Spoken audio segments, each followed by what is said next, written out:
You know, I see it in when clients come to the office or when somebody's late, they're always frazzled, and it can affect the performance, or it can affect the event that they go to because they're all discombobulated from being lost. What other consequences are there to becoming lost or having that feeling?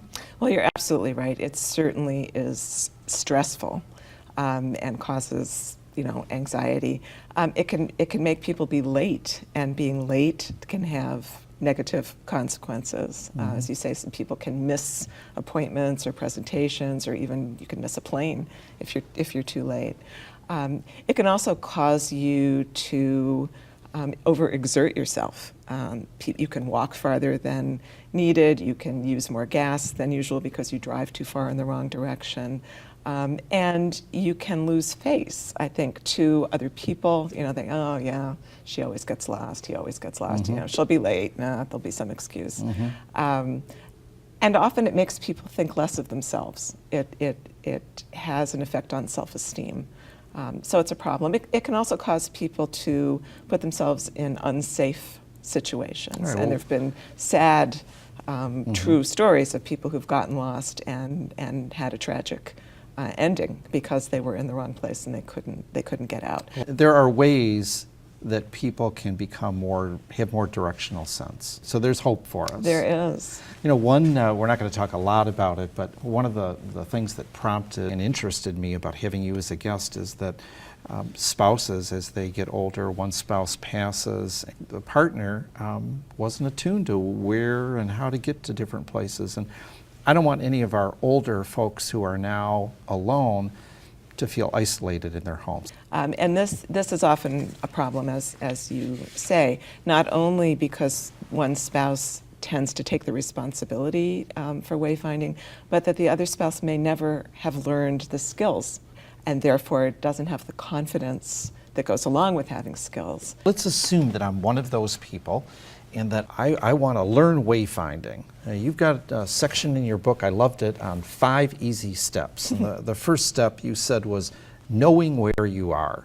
Knowing where you are could be, what city am I in? What street am I on? What floor am I on? What room am I in? All those things. So that's the very first thing, because unless you know where you're starting from, you're not going to be able to figure out how to get where you're going, and unless you know where you're starting from, you're not going to be able to return, which is what you ultimately want to do. So that's really important. So I want a present awareness? Those are good questions. Awareness and attention sound automatic. They sound even so obvious that you don't even need to say them. But for people who have trouble navigating, being aware, being observant, and paying attention are really important, because there's so much information that whizzes by us as we drive, as we walk, as we are in the midst of a crowded building, that it's important to really kind of put your laser beam on and pay attention. It's okay to write down directions when you're driving or when you're going out, not when you're driving, but if you're going to be driving, and when you're navigating outside, but inside it's not okay to do that. Well, that's certainly not true. Okay, it's so really fine to write things down. Right. Step 2, knowing your destination. Knowing your destination. Part of knowing your destination is simply knowing what it's called, or what its address is, or what the name of that destination means. Part of knowing where you're going is knowing what's the subject matter of the place you're going to, and then being able to have an awareness of logically, what does it mean? Okay. Yeah. Step 3, knowing and following a good route. Right. So you're starting from A, you know you're going to B, and then you need to figure out the route in between. And knowing a good route is one thing, following a good route is something else. So you want to get information about how should I travel, and also be sure that you're staying on the path. And there are different ways along that path to kind of reinforce that, yes, I'm on the right track. Here you can, someone can point out landmarks to you, there can be signs that you can follow, there could be various cues that will say, yes, I'm moving in the right direction and I am progressing toward my destination. And I haven't gone too far. Sometimes it's important to know the cues to say, nope, you've passed it, you've gone too far. Okay. And I guess that gets right to step 4 of recognizing your destination. Right.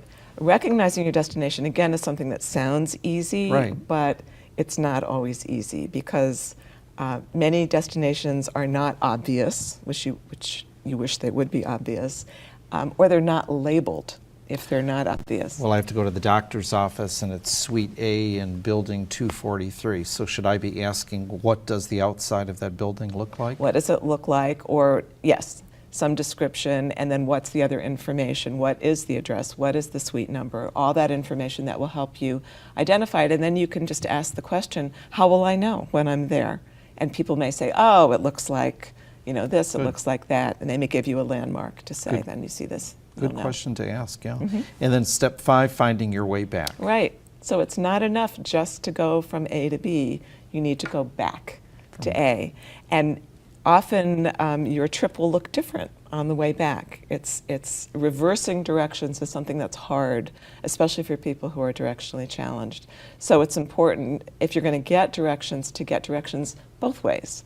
So, or to have someone go with you if you need to, but be sure you know how to find your way back to the beginning where you started.